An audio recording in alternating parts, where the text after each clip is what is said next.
Ito yung salin ko. Ha? Para makita ninyo kung ano yung net worth ko. Ito yun. Ha?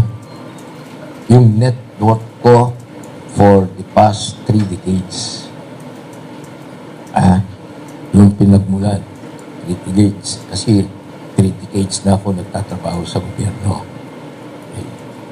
To support my net worth, ito yung salin, yung aking income tax returns, ITR. Bakit makapal? Kasi ito magmula pa noong 1987. Statement of contributions and expenditures in the for the 2010 election when I ran for Vice President. Okay? Ang tawag dito, SOCE, S-O-C-E. Okay.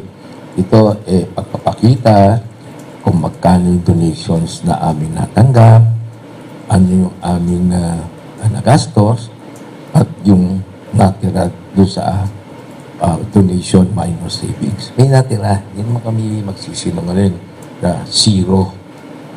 Zero donation and expenditure. Meron kami savings doon. Okay? Kasi kaya itong mga dokumentong to, ipinipisinta namin dahil sa patuloy ng depollution by perception. Yung mga kasama natin sa media na ayaw pang maniwala na ako medically fit to run for or being the president, ipipisinta ko sana ito.